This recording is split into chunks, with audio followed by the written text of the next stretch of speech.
لا إله إلا الله لا إله إلا الله لا إله إلا الله. Tema që sonte me lejnë Allahut Azza wa Jall do të mundohemi që të flasim rreth saj është një temë e propozuar nga vetë ata që vëllezërit që kanë bërë ftesën.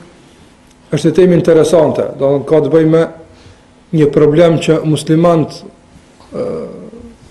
qalojnë në atë pikë. Muslimanët kanë problem serioz në atë pikë. E që është nga problemet kyçe edhe për avancimin e muslimanëve dhe për përmirësimin e gjendjes së tyre. Fjala është për një temë që si temë kemi ndëgjuar dhe si term e ndëgjojmë vazhdimisht dhe si kërkesë gjithashtu e ndëgjojmë vazhdimisht. Mirë po, me gjithë përsëritjen e shpeshtë të kësaj fjale, ligjëratat e shpeshta që flasin rreth kësaj teme, megjithatë rezultatet në jetën e përditshme, zbërthimi praktik i tërë asaj që ndëgjojmë nuk është i nivelit të duhur dhe të kërkuar. Fjala është për vëllazërinë islame dhe unitetin mes muslimanëve. Një temë që padyshim çdo musliman e din rëndësinë e saj. Dietarët kur kanë folur për këtë temë, për këtë çështje, janë qasur nga kënde të ndryshme. Dhe qasja dietarëve ndaj kësaj teme apo drejt kësaj teme nga kënde të ndryshme e ka bërë që kjo temë të jetë temë e gjerë, që mos jetë e mundshme të përthekohet apo të flitet për te në një takim çfarë është ky sonte. Dhe temat e kësaj natyre do të që përbëjnë probleme kyçe të muslimanëve nga njëra anë dhe nga tjetra anë kur trajtohen nga qasje dhe kënde të ndryshme të dietarëve, këto dyja kur kërkohet nga ligjëruesi, nga hoxha, që të flet për këtë temë në një takim, brenda një kohe të kufizuar, është një sfidë në veti për vetë folësin. Nuk është punë e lehtë që përballë një kodre të madhe dhe përballë një tërësie të madhe librash dhe fletësh dhe diskutimesh dhe debatash që dietarët i kanë zhvilluar në këtë drejtim, tash ti të merresh prej kësaj të bësh një përzgjedhje selektive dhe të vesh në xhami tu prezantosh muslimanëve këtë temë. Nuk është kjo punë e lehtë. Jo për shkak se tema është e vështirë, por për shkak se thash është e zgjeruar dhe dietarët janë qasur nga kënde të ndryshme. Unë jam munduar që të përzgjedh disa pika që kanë të bëjnë me këtë temë, duke munduar që çdo pikë të jetë nga pikat që na përkasin neve. Nga se zakonisht në trajtimin e disa problemeve që na i bëjmë, është i rëndësishëm trajtimi i asaj teme. Edhe aty në pikave, po zakonisht fjalë që thuhen nuk i përkasin atyre që ndëgjojnë, ose janë të nivelit më të lartë të trajtimit, e është problemi i kuptu, ose janë të nivelit më të lartë të mundësisë së ekzekutimit, nga se nuk jemi në ata që mundem me bëjmë këndryshim. Ne e dim si duhet, por nuk jemi në ata që bëjmë këndryshim. Prandaj për shembull, ti qasemi kësaj teme nga këndi i mospajtimit të dietarëve, dhe sa ka ndikuar për shembull keq menaxhimi i mospajtimit të dietarëve nga ana muslimanëve për përçarjen mes tyre, kjo është temë veti. Apo, nga se ne kemi për shembull dietarët e mëdhëbeve Ebu Hanifja, Maliku, Shafiu e kështu me radhë, gjithta atë trashëgimi të madhe islame që e kanë lënë për ta pasuruar jetën e besimtarit, për t'ia lehtësuar atij afrimin afër Kuranit edhe Sunetit. Por fatkeqësisht gjeneratat e mëdhenshme e kanë keq përdorur këtë mospajtim dhe nga mospajtimi i toleruar e kanë shndruar në përçarje të ndaluar. Tash unë flas për këtë temë, na e dim çka bën kjo. Mirë, po dikush thotë, po çka kanë fajun në burr? Çfarë mund bëjnë përballë kësaj? Ky është problem më i lartë sona atë. Prandaj po domon që jam munduar të përzgjedh disa pika që na përkasin neve. Çdo kush për neve në bazë të këtyre pikave mund të jap kontributin e tij personal për të përmirësuar gjendjen e muslimanëve. Mund të kontribuon pozitivisht për të unifikuar muslimanët, për të larguar përçarjet mos pajtimet mes tyre. Mund të jetë një individ pozitiv, kontribues drejt një vëllazërie të mirëfill çfarë ka kërkuar Allahu xhallahu ala prej neve. Andaj kjo është ajo që kam synuar, sa është arritur dhe sa do të arrihet përmes këtij ligjërimi, Allahu është ai që jep suksesin, nuk është në dorën tonë. Por kjo ka qenë dëshira dhe përpjekja. Sa e kemi qelluar dhe sa do t'ja qellojmë, thash Allahu xhallahu ala e din më së miri atë. Fillimisht dua t'ju them se temën e kam ndarë në tri pjesë. E para ka të bëjë me kuptimin e drejtë të vëllazërisë. Çfarë kërkohet nga një musliman kur thuhet se duhesh të jesh vëlla me tjetrin atë. E dyta ka të bëjë me reflektimin praktik të kësaj vëllazërie në jetën e përditshme, dhe e treta ka të bëjë me pikat apo me ushqimin e domosdoshëm i cili na nevojitet për ta ushqyer këtë kanal të raporteve mes muslimanëve. Sa i përket pikës së parë, vëllezër të nderuar, kuptimi i drejtë i islamit në përgjithësi dhe kuptimi i drejtë pastaj edhe i njësive dhe rregullave të caktuara të kësaj feje pastaj është çështja themelore dhe thelbësore që ka shkaktuar që muslimanët të vinë në këtë gjendje. Dhe e vetmja që neve na dallon nga gjeneratat e para është muki kuptim, nga sa ata kanë kuptuar më ndryshe këtë botë. Ata kanë kuptuar më ndryshe problemet e tyre. Ata kanë kuptuar më ndryshe qasën ndaj fesë, kanë kuptuar më drejt sprova, më ndryshe se sa që ne i kuptojmë. Dhe rrjedhimisht nga dallimi në kuptime, rrjedhimisht nga dallimi në kuptime ka rezultuar pastaj edhe me dallimin e qëndrime. Kjo është e logjikshme. Unë nëse për shembull e kuptoj një gjë kështu, atë ky kuptim do të determinon, do të përcakton pastaj edhe qëndrimin tëm përballë saj. Për këtë arsye, ne në esencë ndëgjojmë nga dietarët tonë, kur flasin prej ka duhet filluar muslimanët për të përmirësuar gjendjen e tyre, ka duhet shkojnë të gjithë dietarët e Ehlusunnetit, ata që na i dimë si dietarë të mirëfillt, të gjithë godasin në një vend, duke thënë se duhet kthyer kuptimin të drejtë të fesë. Prej aty pastaj mund të nisemi. Nëse nuk ka kuptim të drejtë të fesë, dhe rrëdhëmisht nga kjo nuk ka kuptim të drejtë të njësive të kësaj feje, atëherë keq kuptimet në këtë rrafsh do të rezultojnë pastaj edhe me keq zbërthime praktike në jetën tonë të përditshme. Për këtë arsye, kur flasim për vëllazërinë islame, çka duhet të kuptojmë ne me këtë term? Duhet të kuptojmë shumë gjëra normalisht. Unë do t'i përkufizoj në 3. Janë të lehta të mbahen mend dhe janë të dobishme. Do të pyetja është kjo, që do të mundohemi në këtë japim përgjigje. Kur themi musliman duhet të jenë vëllezër, kur themi musliman duhet të jenë bashk, kur themi musliman duhet të jenë të unifikuar, çfarë nuk kupton kjo? Çfarë kuptimi në vetë bardh kjo? Unë si duhet ta kuptoj këtë term? Kjo është ajo që na duhet të asojmë fillimisht atë. E para, vëllezër të nderuar, që duhet ta kuptojmë në këtë pikë është se vëllazëria islame, lidhja mes muslimanëve është reflektim i natyrshëm i besimit tonë në Allahun Azza wa Jall. Do me thonë, një grup njerëzish që kanë besuar në Allahun Azza wa Jall, kanë besuar në Kur'an, kanë besuar në Muhammedin sallallahu alaihi wasallam, kanë besuar në ditën e gjykimit, një grup njerëzve, sado qofshin ata, që i kanë bashkuar këto besime, reflektimi i natyrshëm i këtij besimi është që këta të jenë të lidhur mes veti. Çka nuk kupton kjo? Nuk kupton kjo se nëse nuk kemi lidhje të mirë mes veti, nëse vëllazëria jo nuk funksionon sikur se duhet, nuk duhet trajtuar vëllazërinë fillimisht, por duhet trajtuar atë çfarë na ka lidh esencialisht. Nganjëherë na lidhin gjëra periferike. Ato janë të rëndësishme, mirë, po nuk janë të fuqishme. Nuk janë të mjaftueshme për ta mbajtur këtë lidhje. Andaj na vren për shembull musliman të cilët falen, agjerojnë në aspektin e jashtëm, duken si musliman, e pastaj për çështje shumë të thjeshta, shumë të vogla, për praktika shumë sekondare, dinë të përçanë, të luftojnë, madje të urrejnë kështu më radh. Për çfarë arsye ndodh kjo? Kjo ndodh për shkak se lidhja e tyre nuk është bërë në vendin e duhur. Nuk janë lidh ku duhet, janë lidh për gjëra sekondare, andaj edhe janë prish për të njëjtat gjëra. Në momentin kur na lidh besimi në Allahun Azza wa Jall dhe e dim drejt vlerën e këtij besimi, rrjedhimisht nga njohja e besimit në Allahun xhallahu ala, do t'ja dim vlerën e vllaut ton që kemi në saf. Kjo është çështje e lidhur mes veti. Nëse besimi tek ne, tauhidi në Allahun Azza wa Jall, besimi në kushtet elementare kryesore të Islamit, për neve nuk është i rëndësishëm. Jo i kuptimit teorik, po nuk është i rëndësishëm i kuptimit të trajtimit të përditshëm. Nuk mësojmë na për këtë tauhid, nuk interesojmë për këtë tauhid, e konsiderojmë tauhidin si kapitull të kaluar të një faze të saktuar të Islamit ton dhe nuk kemi nevojë më u marr me të, nëse e këtij niveli është besimi në Allahun xhallahu ala, i njëjtë do të jetë edhe vëllazëria islame. Do të jetë një kapitull, e kam kaluar në këto mati, s'kam nevojën tashmë.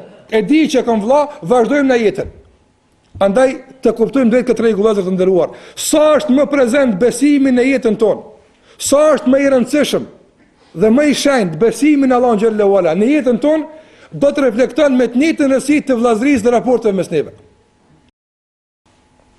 Unë dua që me dy shembuj konkret të provokoj dhe të sfidoj çdo kënd prej neve për ta matur pastaj rëndësinë e tauhidit që ka në zemrën tonë. Me dy shembuj nga dy pejgamberë më të mëdhenj. Për ta pa na a kemi trajtim të këtij niveli me tauhidin, që pastaj përshikuar se a është normal pastaj pse nuk duhemi sa duhet. Nga sa ajo që na ka bashkuar është feja, apo ajo që na ka bashkuar është besimi në Allahun xhalla xhelaluhu. Prandaj për shkak të këtij besimi po e kërkojmë këtë raport. Për shkak të këtij besimi po e kërkojmë këtë vllazëri. Po ndryshe, mos ishte ky besim, nuk do ta kërkonim këtë raport, nga se është normale që njerëzit, përveç atyre që kanë besuar në Allahun xhallahu ala, të duhen për interes dhe posa të përndon ai interes të braktisat njëri. Normale është kjo punë. Po në momentin kur na lidh diçka që nuk përndon kurr, atëherë nuk duhet përnduar as lidhje që na ka lidh në bazë të këtij besimi. Ti kthejmë shembujve. Ibrahim alayhi salam është pejgamberi i njohur për gjithë juve, apo? Dhe pozita e tij është shumë e njohur edhe për gjithë neve. Në një moment tepër të rëndësishëm të Ibrahimit në jetën e tij. Në momentin kur tashmë Ibrahim alayhis salam po përmbyll kapitull të rëndësishëm të jetës së tij, të suksesit dhe të arriturave të tij në rrafshin e raporteve me Allahun azza wa jall. Është njëri don po bën punë të mëdha.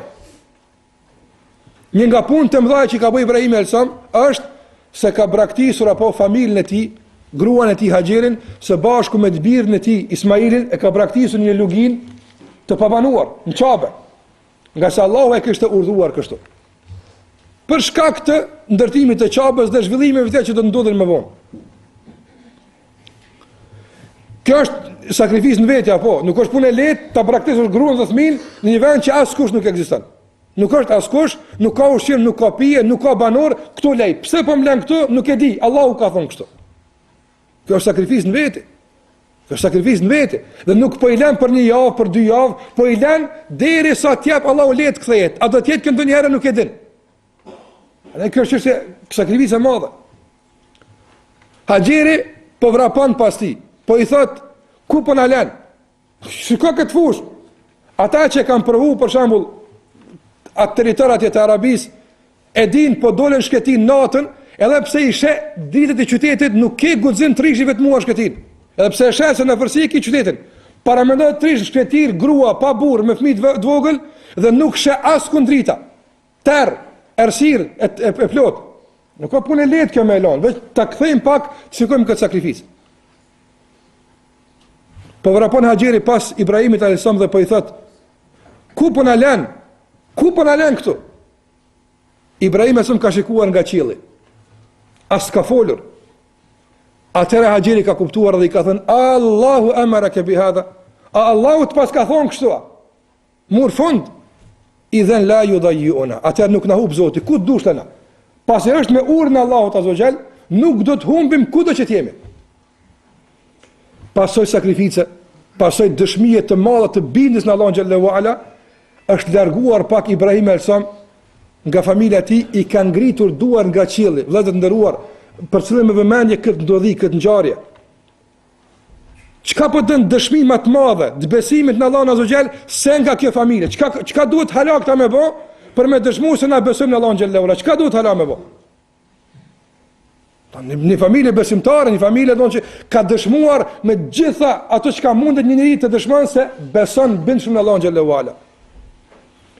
Është larguar Ibrahim alayhis nga ta dhe posa ka vritur se nuk janë duke përcjell më, janë vendosur në një vend, është kthyer ka Allahu azza wa jall dhe ka bërë këtë dua Ibrahim alayhis. Kjo është dua e shënuar në surën Ibrahim në Kur'an.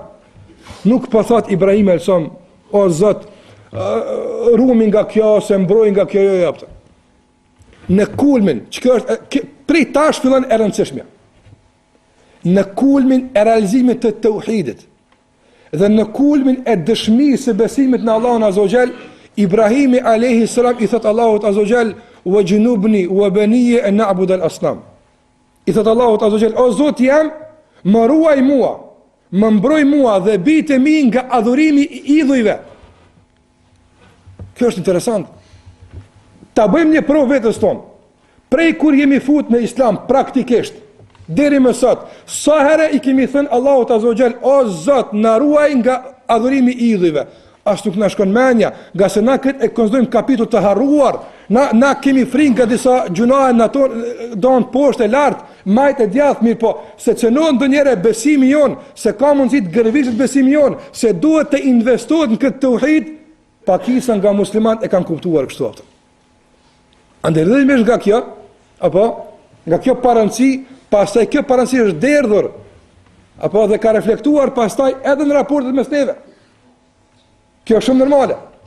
Andaj kuptimi i rëndësishëm që duhet ta kemi parasysh vëllezër të nderuar, kur flasim për vëllezërinë islame është se ajo që na ka lidh është ajo që na më tepër min këtë botë e çmojmë.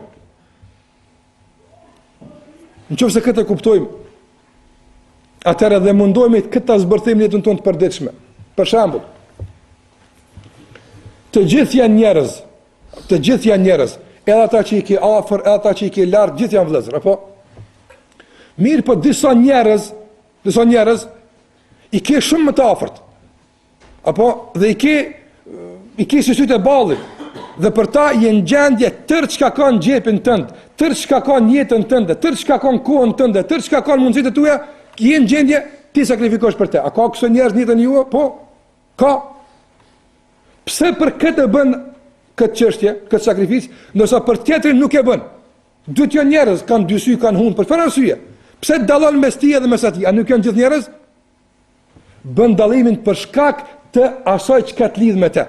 Për shembull, vllau i gjakut, apo për ty është gjithçka. Jenë gjendje me të ndodhë që të smuret ai. A heziton ta nxjerrësh lekun nga xhepi të paguash për ilazhin e tij? Kur? Po është njëri i smut. Për fëmijën. A kurse njeriu për fëmijën e tij, pse e bën këtë? Nga se e që kam lidh mua me te është baba im. Baba im ka pozit madhe të kone. Për shkak të pozite që ka baba im, e fiton edhe ai që ka dhënë nga baba im. A është kështu? Njëtën tonë, kështu është njëtën përditshme. Për shkak të asaj që më lidh me te, ka pozite one. Për shkak se me te nuk më lidh asgjë, nuk ka pozite one. Kjo është e që ka përcakton afërsinë tonë me dikën dhe largësinë tonë me dikën. A ndodh kjo njëtën tonë përditshme kështu? Po. Po të kishte besimi, Allahu xhallahu ala, rëndësi jetike për neve. Dhe të ishte ajo në kulmin e agjendës tonë, do të thonë kjo, se njeriu që beson një si kursone, do duhet të ishte njeriu më i afër me mua se çdo kusht tjetër. Nga se lidhja ka bërë kështu. Por pas që lidhja nuk është funksionale, nuk është e rëndësishme së duhur, atër edhe ajo që më lidh me tjetrin, po ashtu është jo funksionale atë. Prandaj kuptimi i parë në këtë drejtim që duhet ta kemi parasysh është gjithmonë ta kujtojmë, sa vëlla që e kam në saf, atë vëlla që e kam në xhami, atë vëlla që e kam musliman, ajo që kam lidh me të është shumë e madhe, besimi në Allahun azza xal. Ne jemi nis me këtë njeri drejt një projekti të caktuar, dy të së bashku dëshirojmë të futemi në xhenet. A ka diçka më të shenjtë për ty se xheneti? Nuk ka. Prandaj duhet të investojmë në këto kuptime për të reflektuar pastaj pozitivisht me vllazërinë e duhur mes veti. Këtë e kanë pas sahabët. Sahabët e kanë kuptuar se ky besim që Allah i ka nderuar me të është mbi gjitha. Andaj rrjedhimisht për kësaj edhe vëllau i tij ka qenë mbi gjitha. S'ka nezduar për asgjë. Pika e dytë që duhet ta kemi parasysh në kuptimin e vëllazërisë është se ti si musliman në këtë botë ke ardhur ta realizosh një mision të rëndësishëm shumë për ty. Prej ti varet shpëtimi edhe dënimi yt, apo një mision shumë i rëndësishëm. Sa e kena kuptu seriozisht misionin, aq do ta kuptojmë edhe rëndësinë e atij që është bashkë udhëtari jonë në këtë mision. Për shembull, na duhet ta dimë se shumë gjëra në Islam që janë vendimtare për neve nuk kanë mundësi të kryen në mënyrë individuale. Nuk kanë mundësi. Duhet në mënyrë kolektive. Apo? Për shembull, po të mos ishte ky vllau, ai vllau, nuk do të kishim mundësi ta falim xhuman, do të faleshim drekën, vet. Apo? Pastaj, sprovat e jetës, kur të akuzohet Islami, muslimanët e kështu me radhë, ngushëllimi i tyre se, alhamdulillah, me këta vëllezër unë e gjej qetësinë tem dhe prehenëm. Andaj ti i ngarkuar, është e kërkuar nga ti ta kryesh një mision këtë jetë. Dhe nuk e mundësi ta kryesh apo pa këtë vëlla. Prandaj më të mirë. Sa është i rëndësishëm ky mision, do të jetë i rëndësishëm për ty edhe ky vëlla. Ta paramendojmë me një shembull nga kjo botë. Për shembull, një aeroplan duke udhëtuar për shkak, ku e di unë, shkaqeve të caktuara apo kara në tokë. Disa kanë vdek, disa kanë bërë gjallë dhe janë në xhungull. Apo ata kanë mundësi me qenë me gjuhë tjera, me preokupime tjera, dikush është i pasur, dikush është i varfër, ka mundësi apo me qenë. Po për momentin, pasi që kanë shpëtuar të gjithë, e vetmja që i bashkon është si dalim nga kjo xhungull dhe të kthehemi në shtëpi. Është një mision që i bashkon. Dhe ata përderisa e kryejnë këtë mision, për dal, a qesin shesh mos pajtimi mes veti? Kur? A ndodh që i pasuni, ti thot varfrit, ti largohu se unë me ty nuk mund të bëj. Jo, përkundazi, edhe pse është i pasun, i nxitet për te, ka pa për veti, për çfarë arsye? Se na bashkon një krizë, një telazh na bashkon, një mision. Kur dalën pastaj i pasun me të pasunin, ai me autoritet, i varr ndahen njerëzit. Por përderisa i bashkon një gale, një telazh, një mision, ata mundohen që të ngjiten për njëri tjetrin që edhe kur të flenë, të prekin këmbët e tjetrit të jenë sigurt se nuk janë vetëm. A ndodh kështu? Po. Andaj kështu është udhëtimi jonë drejt Allahut azza xal. Njerëz me pasuni, pa pasuni, të bardhë, të zi, të kuq, shqip, turqisht, arabisht, sa më rëndësi gjua, të gjithë i ka bashkuar hyrja në xhenet dhe shpëtimin nga xhehenemi. Apo? Kjo është më e rëndësishme se dola pe xhungull. Kjo është shumë e rëndësishme. Andaj përderisa misioni është i shenjtë, duhet lënë tjera që na ndajnë, apo për shkak se nuk mundon pa ty vëllai. Është e pamundshme, nuk muj. Pra duke pas parasysh rëndësinë e misionit, unë heshti përballë shumë mos pajtimeve që kam me vëllain tim nga se më duhet. Më duhet. Po e kuptuam këtë drejt, apo nuk do të ketë kuptim që të ndajmë për punë të dunjas, për punë sekondare e tjera kështu me radhë, po do të jetë vëllai më i dashur jon, nga se unë e kuptoj, nuk është e mundshme të mbi atë si musliman, po shkoj ky vëllain pe meja. Po e kuptuam kështu? Sot fatkeqësisht muslimanët e kuptojnë ndryshe, apo në vend se ti kanalizojnë punët dhe të punojnë kolektivisht, apo ata gjithkush ka 4-5 vjet nuk kupton se mund të ecë përpara individualisht, është e pamundshme. Është e pamundshme. Do të ecësh një kohë caktuar, po do ta kuptosh dikur se ke nevojë për vëllezër edhe nga balta, edhe nga lloçit për vëllezër, vetëm që të shtohet numri atë. Said ibn Musayyib, vëllezër të nderuar, Said ibn Musayyib ka qenë zotriu i tabenëve, një taben shumë i njohur. Në moshën 90 vjeçare apo 80 vjeçare, në moshën e shtyrë shumë, ka qenë i plak, i vjetër, i verbët. Kanë dëgjuar se muslimanët po shkojnë në luftë. Janë nis muslimanët në luftë. Edhe ka kërkuar nga bijtë e tij që ta përgatisin. Më përgatitni, dua të dalë në luftë. I kanë thonë bijtë e tij, "O baba, po çfarë bën ti në luftë, burr?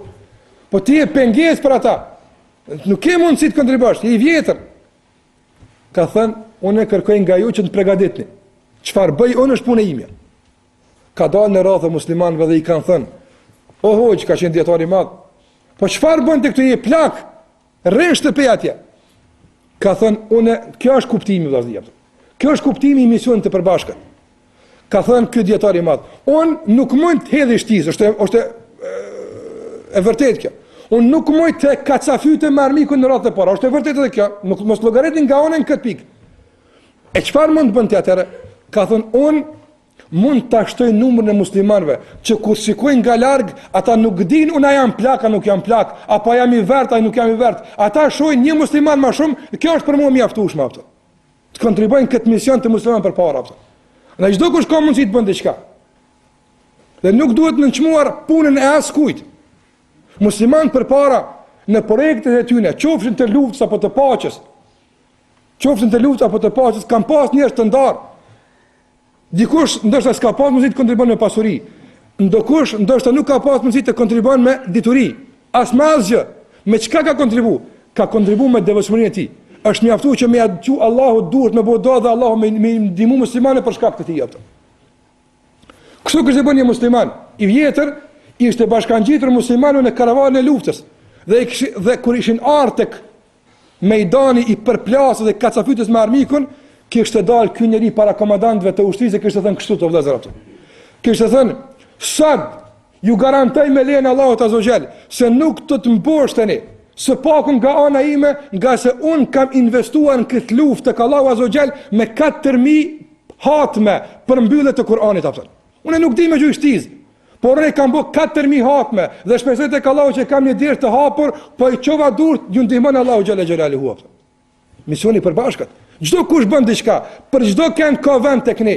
Nuk kena mundësi ta përjashtojmë askën, as më ignorantën, as më të thjeshtë, as më të varfër. Çdo kush ka mundësi të bën diçka. Po e kuptuam se misioni na bashkon. Në qoftë se misioni i hyrjes në xhennet, i ndihmës së fesë nuk na bashkon, na bashkojnë interesa të tjerë, atëherë do të kemi shoqëri selektive, nga se ky zban këtu. Çka lyp ky këtu me art? O shumë normale. A keni pa ka klub të gazetarëve, sportistë, çka lyp aty? S'ka çka lyp, ka klub të sportistëve, apo ka klub të aktorëve. Çdo kush nga si i bashkon diçka. Kur të musliman bëhet klube të caktuara, për qëllime të caktuara, prishet vllaznia jaftë.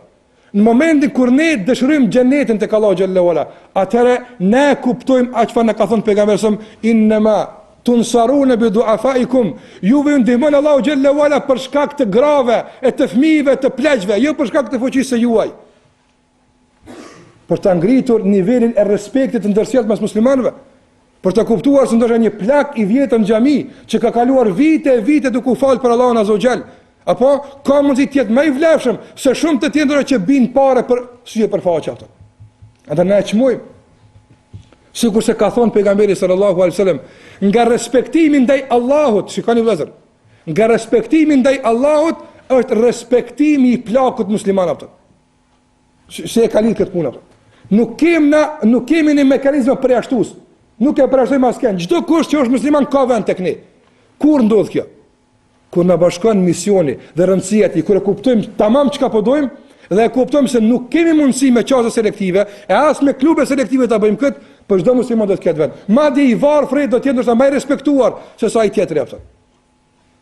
Nga se këto punë tek Allahu xhallahu ala funksionojnë ndryshe, jo sikur se njerëzit kanë vendosur kriterin këtë dunja me funksionu.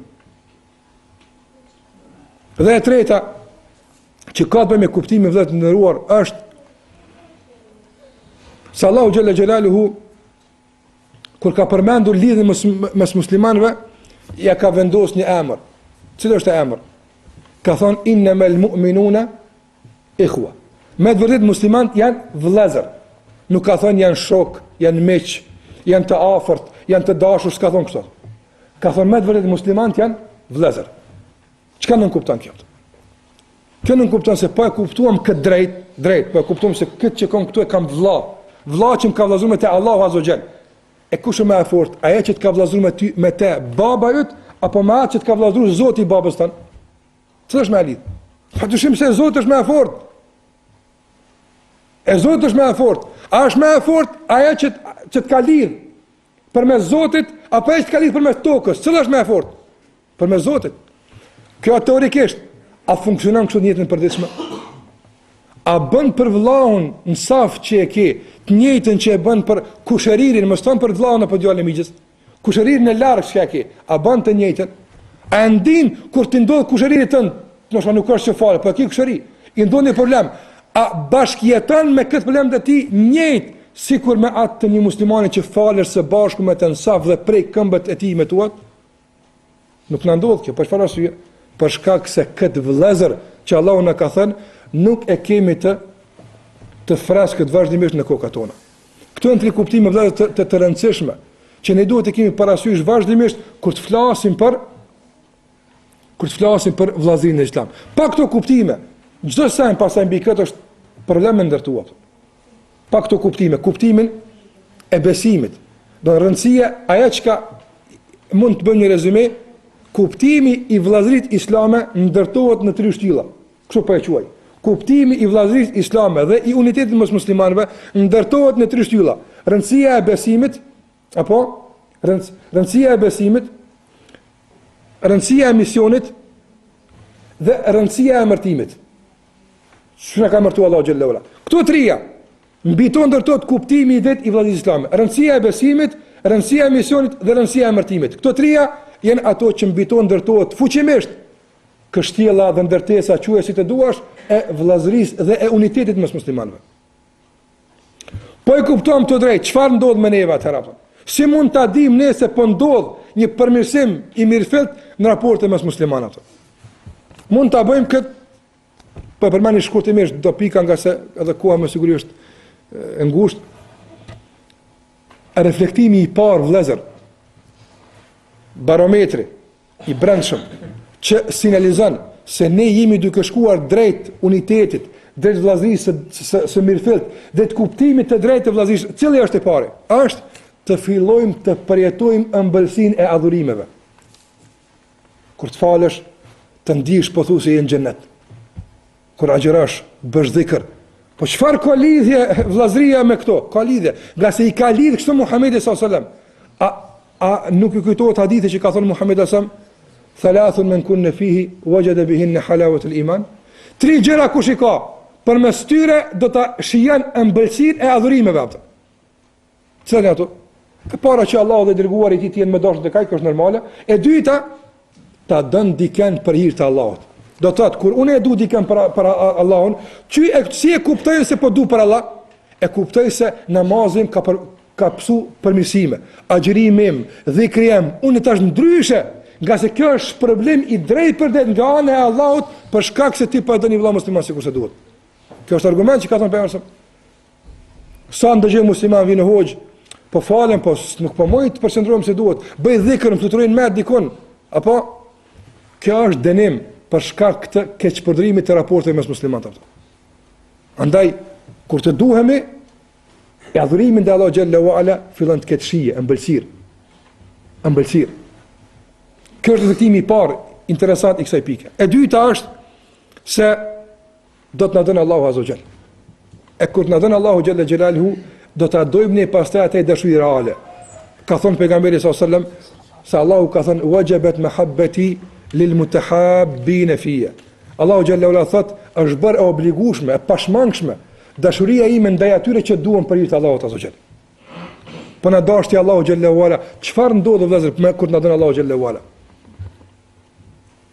Thot Ibn Qayyim rahimullah se kur Allahu e dën një rob, tek ai 3 gjëra ndodhin. Çdo se është me reflektim praktik, mundesh me e marr saktësisht.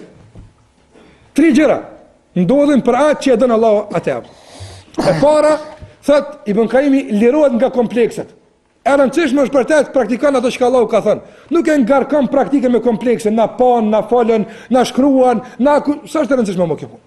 E rëndësishme të kënaqim Allahun xhalla xhelaluhu. Sa më të kompleksum jemi, apo aq më lart dashurisë për Allahut jemi, kështu ka thënë Ibn Qayyim. E dyta, çfarë ndodh? Ajo çfarë ceka? Ëmbëlsira e adhurimeve.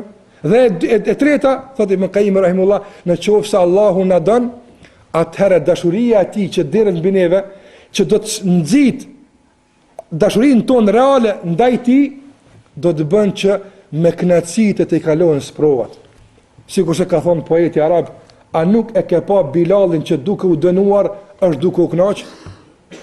Bilalin me gur mbi gjaks, në zallin, në rërën, me vap të madhe, ka përjetu kënaqësi ndoshta më tepër se ne, ndoshta në fladin, në freskinë më të madhe ku ndoshta bëjmë adhurimet tona. Pse ka ndodhur kjo?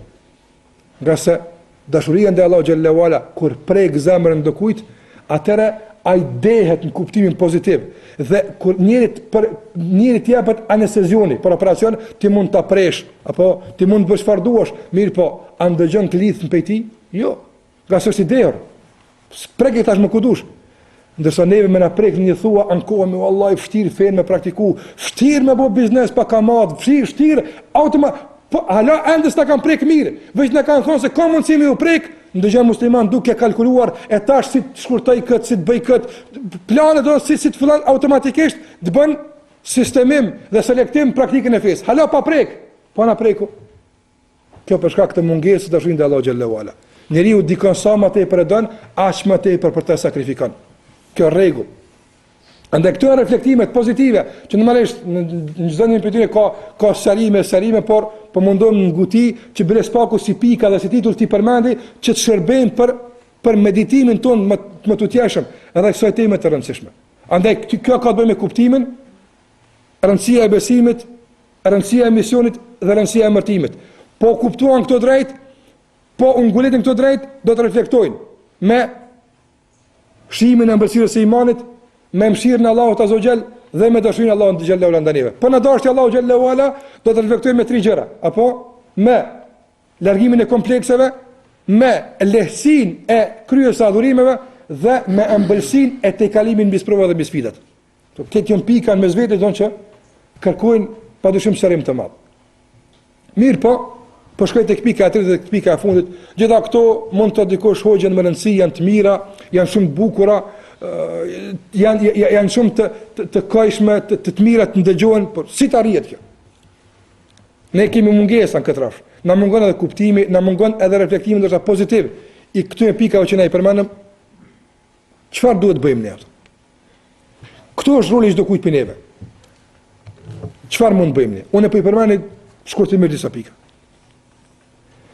Pika e parë, vëllezër të nderuar, që me lejen e Allahut Azza wa Jall na ndihmon të arrijmë gjitha këtu, edhe kuptimin e drejtë, edhe reflektimin pozitiv të kësaj vëllazërie dhe këtij uniteti në jetën tonë të përditshme. Pika e parë është mendimi i mirë për muslimanët. Çka do të thotë mendimi i mirë për muslimanët? Është dietar kanë pas për qëllim me mendimin e mirë për muslimanët, kanë pas për qëllim hadithin e pejgamberit sallallahu alajhi wasallam min husni islamil mar'i tarkuhu ma la ya'ni. Pe islamit mirë njëri është të mos përzihet në atë që nuk i takon Allah. Sa njerëz kanë qef me di sa ka filoni rrogën atë. Kush e di ku merr ky atë? Po çka ti nu dhe ty sa ka i rrogën? Çka ti nu dhe ty sa merr dikun? Çfarë problemi të kjo? Ja duhet ta diun kët. E po për shkak se po të intereson me ditë kët, po reflekton pastaj me atje me tjerat, se këtu janë të lidhura mes veti, po preke këtu, godet atje, nuk janë këtu të ndara. Një njeri mendon do të që gjatë jetës së tij, gjatë ditës të bën mëkate, të bën gjuna dhe pastaj tankohet, hoç po tentoj me fal sabon ko po s'pomoj. Normal ky reflektim, normal, nga se e kanë ngarkuar më herët, nuk janë këtu të ndara. E ka pyetur njëri Hasan al-Basriun, si të falem natën e hoç? Po kam qef të falem natën, kam dëgjuar se është mirë, sevap, si të falem natën? I ka thonë Hasan al-Basriu, la ta'sihi bin nahar yuqimka bil layl. Mos i bëj gjuna ditën çan më fal natën, ama gjithë ditën bëni gjuna, ta shton gjumin natën, nga se s'do me të pon kom natën, nga se i ke bëj gjuna ditën. Janë të lidhura këto gjëra. Prandaj, po të interesoj kjo punë atje, do të reflekton me mos interesim dikon tjetër pasaj. Kjo është normale. Andaj, çdo pikë e parë që na kthen ka e drejta, na kthen ka vllazëria islame, është që çdo kush të mirë me çfarë i përket. Në rrafshin e diturisë, në rrafshin e jetës së përditshme, në rrafshin e praktikës, çdo kush shikon çka më përket mua, cili është roli im, çfarë unë mund të bëj. Mos u përzi në kompetencat e tjetrit. Mos u përzi në analizat e punës së hoxhallarëve, a punojnë as punojnë. Mos u përzi në punët e tjetër kujt, a shuzon pasojë si duhet apo jo. S'është punë jotja. Nuk është punë jotja, nuk është punë e xhamatit thjesht. Dikush ka mundësi të mirë me këtë punë, përjashtoj mundësitë, por ajo që na përket ne është, çka të takon ti u vllapta? Nëse njerëzit shohin për rrugë saktuar, hoxhallarët s'po flasin mirë. Çfarë të bëjmë ne? Na ngritëm pa konsultim të hoxhallarëve, pa u kthyer tek ata, nxjerrim broshura me përmbajtje dhe shpërndajmë tek njerëzit për t'i vëdësuar njerëzit dhe për të plotësuar boshllëkun që hoxhallarët e shitur e kanë lënë. Si të bëjmë vëllezër atëre? E pamundshme është. Është e pamundshme. Prandaj, nëse një hoç ka dështuar tjetër, është e pamundshme që Allahu xhella xhelaluhu me niven të gjithë hoxhallarët i bën të dështuar. Kjo është e pamundshme. Nga se mëshira e Allahut refuzon një punë të tillë. Refuzon, nuk pranon. Nuk ka mundësi që askush mos më bë. Është e pamundshme.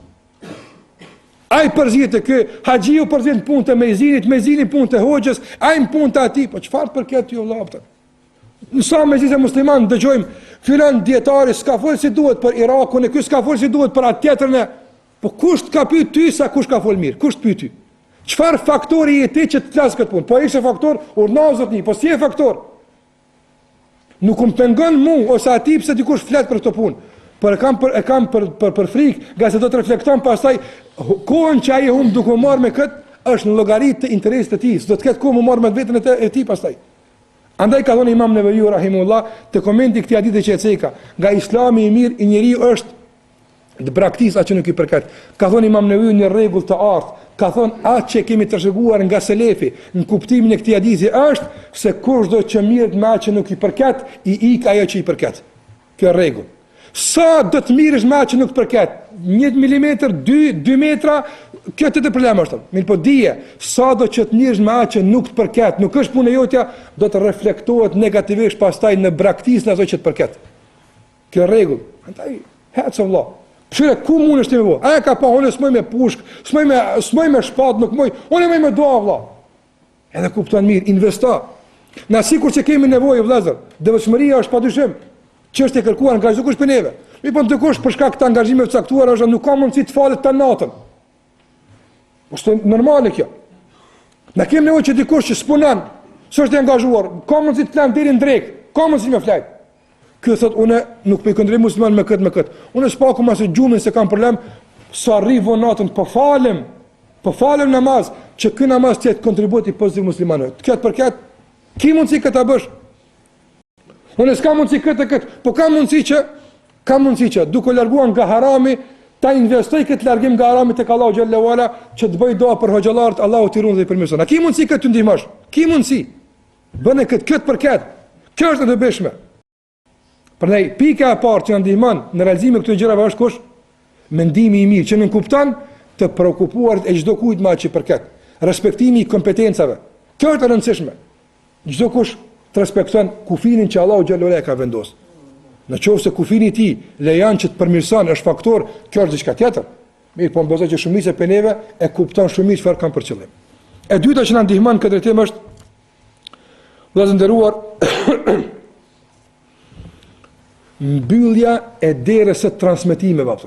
Ky tha, isha këtu përmendi kët, nga se këto transmetime, këto transmetime të këqija të fjale, bartje fjalesh, apo e dëmtojnë seriozisht, vallahi e dëmtojnë seriozisht kështjellën e vëllazërisë islame. Sa mos pajtimet ne kemi qenë dëshmitarë ndoshta në botën arabe. Sa mos pajtimet, sa urrit janë fut për shkak se nxënës të pandërgjegjshëm kanë barë fjalë të xhallarë mes veti e i kanë prishur të xhallarë pasaj mes veti. Dëgjoni këtë rast të mrekullueshëm të Hasan al-Basriut. Ka ardhur njëri tek Hasan al-Basriu.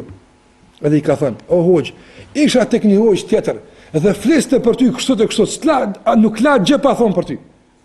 Çfarë si u pozicionua Hasan al-Basriu? A tha: "Si është e mundshme, pa është më i keq?" A kështu e kthej? Apo kthej? Çfarë tha Hasan al-Basriu? Shikoni sa bukur e ka kthej. I tha: "E ma wajada ash-shaytanu baridan ghayrak?" A nuk gjet shejtani postier tjetër posteja? A ti nuk pat në postier tjetër që të bjen mesazhet i posteja? Mos u bë postier i shejtanit Allah. Mos u bë postier i shejtanit. Andaj më një rast se ka Hasan al-Basriu, shkoj rregulli i art, kjo është përvojë e madhe jetësore. Ka thënë Hasan al-Basriu, kush sjell tek ti një gënjeshtër, kthehet nga ti me një të vërtetë. Është kjo vërtet? Po.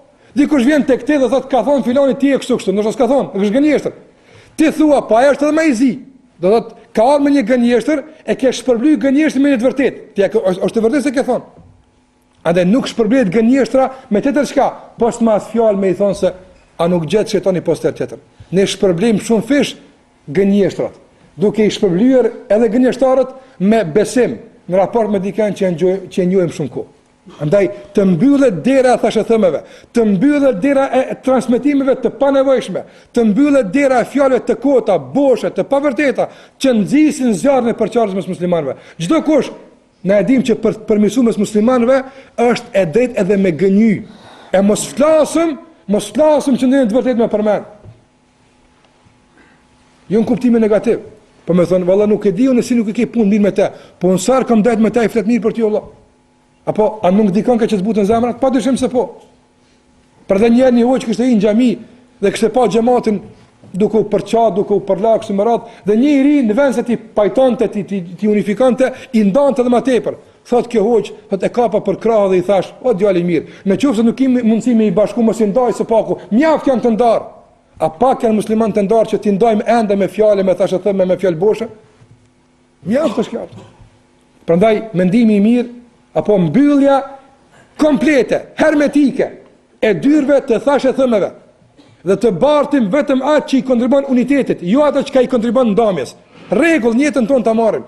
dhe ta edukojmë vetën tonë në hijen e këtij parimi. Kët a kena mundësi çdo kush ta bëjmë? Po. Andaj unë thash fillimisht nuk do të bëj atë që nuk na takon neve. Gjitha këto na takojnë neve. E treta që na ndihmon vëllezër të nderuar në këtë temë është ndihma reciproke ndërmes muslimanëve. Të ndihmojmë ne me çdo që kemi mundësi me ndihmu. Për shkak se nuk kemi më të shenjtë, wallahi keq ka kemi, më i shenjtë për ne është një musliman që falet. Më i shenjtë është ai. Se pasuria jon, se autoriteti jon, se pozita, se gjitha. Andaj nëse se kemi mundësi me çka do qoftë të ndihmojmë muslimani, duhet ta bëjmë këtë. Njëherë nipi i Aliut radhiyallahu anhu, Hasan ibn Ali, çfarë ka pasur? E kanë quajtur Zainul Abidin, stolia e adhuruesve të Allahut azza. Ka qenë me të vërtetë njëri i mrekullueshëm. Ai natën u ka bart muslimanë fukara miell në qafë në shpinën e tij, nga se ka pas holla. Dhe u ka lënë para derës, nuk e kanë ditë kush po ju ndihmon. Kur ka vdek Zainul Abidini dhe e kanë pa gjurmë të thazëve të millit në krahun e tij dhe fukarat e kanë kuptuar se një natë nuk po vjen milli, dy natë nuk po vjen, e kuptuan se kishte qenë prej filanit atë. Një ditë ky njeri kishte hyrë tek një musliman dhe kishte pa duke qajt. Unë shpresoj që spaku ky shembull më na met në mend, vallahi për mua sonte është mjaftueshëm atë. Ja ka vlerë që për këtë shembull të vi nga Mitrovica. Për mua. Ka hi një ditë Hasan ibn Ali tek një musliman, e ka gjetur duke qajt. I ka thonë, ma yubkika ya akhi. Çfarë të bëni të qash vëllai? Me pa musliman të kajt nuk ka punë thjesht. Nuk ka punë thjesht kjo për ata që kanë zemra të gjalla. Ka çfarë të bëni që të qash vëllai dashur? Tha e dujun ya akhi, borxhet o vëllai. Borxhet më kanë ngarkuar. Jo borxhet e lukseve. Jo borxhet e keqpërdia. Po borxhet për zar, ka pas me vërtet zar që të merr borx. Thot, më vjen turp dal në xhami të falem o vëlla. E kam humb namazin me xhamat për shkak të borxheve. Më vjen turp qëndroj mes njerëzve në saf për shkak të borxheve. I ka thonë ai Hasan ibn Ali, janë të kryme o vëlla. Janë të kryme, përfunduan borxhet. I tha, po ti nuk din sa janë o vëlla, ti pyet njerëz sa. Pyet njerëz sa. Thot, s'është më rëndësi sa. Thot, që kjo është më rëndësi vëllazër. Ka thonë një lat në faqen tënde është më e shtrenjtë për mua se këtë bota. Këtë botën e jap, nuk dua ta shërlotin në faqe. Kontributi musliman, ndjenja, shentria. Më e shenjtë për neve që një musliman të falet rahat. Mos ketë galën e ilaçeve, mos ketë galën e bukës, mos ketë galën e borxheve. Se zonë të kemi ndoshta milionat e tjera për zemrat e gjalla. Mirë po, sot ne pyesim dikën si ki hallin këtu, si ki hallin këtu. Sa herë pyetim në vëlla, apo mund të falesh rahat? Mos keni pengesë po të pengon kur po thosh Allahu Akbar, nuk po mund të koncentrohesh sa duhet nga se i kimë dikon. A ka këtu diçka që unë mund ta hjeku, që kur i drejtohesh Allahut Azza wa Jall, ti drejtohesh me koncentrim të plot. Nëse ti e hek muslimanit një barr në shpinë, që po e rëndon në adhurimin e tij te Allahut Azza wa Jall, çfarë të mërmend Allahu me ty? Çfarë të mërmend? Ju e dini, ai njeri që ka ecë rrugës e ka parë një qen duke lpir tokën nga etja e madhe, ka zbrit në bunar, ka marrë në pus, ka marrë ujë për veti, e ka mbush pastaj këpucën e tij dhe i ka dhënë qenit i ka dhënë. Falni shpreh, qenit i ka dhënë. Apo ujë. Qen. Allahu xhallahu ka thonë, do të paguajmë për këtë, ja. Do të paguajmë për këtë.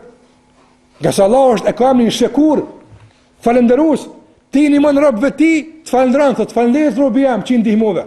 Ja shpagimi. Kur ndihmon një muslimani, ti nuk i ndihmua ti. Jo. Allahu xhallahu ala ka thonë, men den ledhi yuqridu Allaha qardan hasana. Qardan hasanan fayudha'ifahu lahu ad'afan kathira. Kjo shprehje është mahnica. Allahu ka thënë, kush është ai që jep Allahut borxh? Ne ti jepëm Allahut borxh? Po, qard e ka thujt, borxh. Kush është ai që na jep ne borxh, t'ia kthejmë shumë fish, nga se në raport me Allahun s'ka kamat. Ja jap ne ti kthen 100, s'ka kamat atje.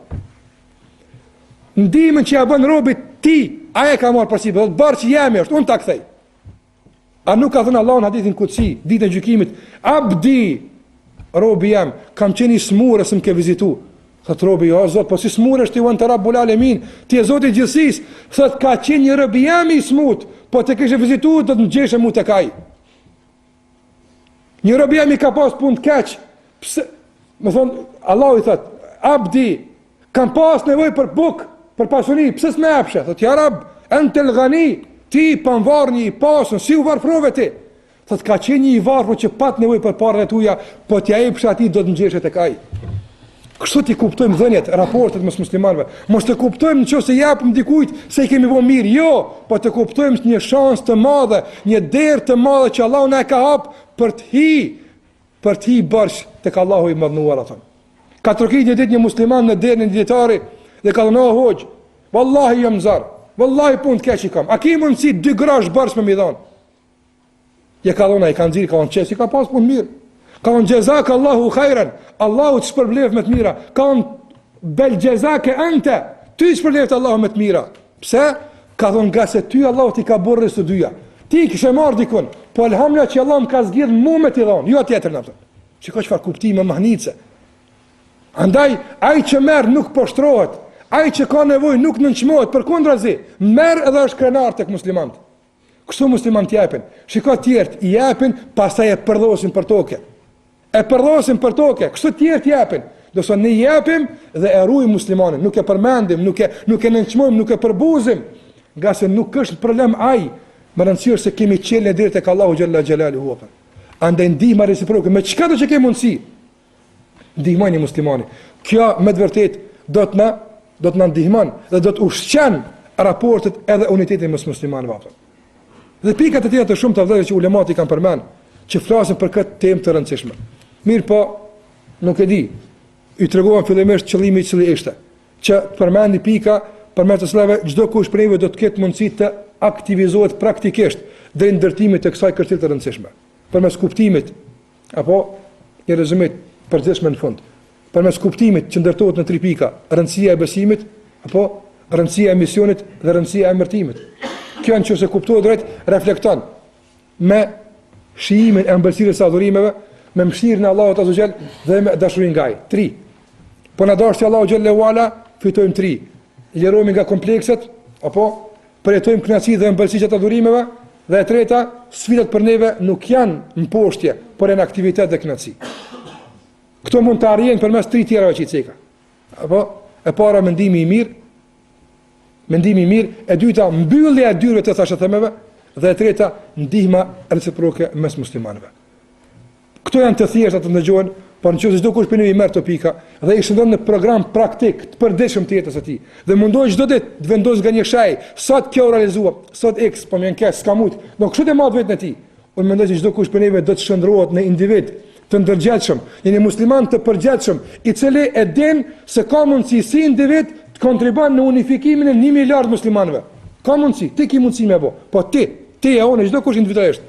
Po i kuptuam drejt atë çfarë në përket dhe i përvjeli mëngët që çdo kush të bën atë çfarë ka mundësi. Elos Allahu në madhnuar që të na bashkon zemrat e tij. Na bashkon zemrat në hijen e dashurisë së tij. Elos Allahu në madh që çdo urrëtie, çdo zili, çdo armiqësi, çdo sen që gërvish apo prish apo rënon raport mes neve, Allahu larg për neve të largon. Larg xhamiave, larg shtëpive tona, larg vendeve tona. Na bëv Zoti që duhemi për hir Allahut azh. Na bëv Zoti që ajo që është e ime atje edhe jote vëllai. Na bëv Zoti që ajo të lashë që është e jote është edhe imja. Nuk do ta bartësh vet, do ta bartim së bashku, sikur se na ka mësuar Allahu xhallahu ala. Nga se tek e fundit nuk kemi ardhur të ndrojmë këtë dunjë, jemi nis në xhennet. Kjo është rruga e xhennetit. Çfarë ka hup ai që ka dhënë këtë e ka fituar tek Allahu azh vallahi. Po e kuptuam këtë punë drejt. Andaj në xhennet nuk ka vetëm shku. Në xhennet çta muslimani kia. Me ta kime shku bashkë. Andaj ta përjetojmë këtë kënaqësi të këtij udhëtimi duke u dashur në emrin të Allahut xhallahu ala. E Zoti na ndihmoft të na falt. Kjo është ajo që pa të dëshirë më na kësaj kohe ta them para jush. Zoti i madh ju shpërbleft edhe për ndëgjimin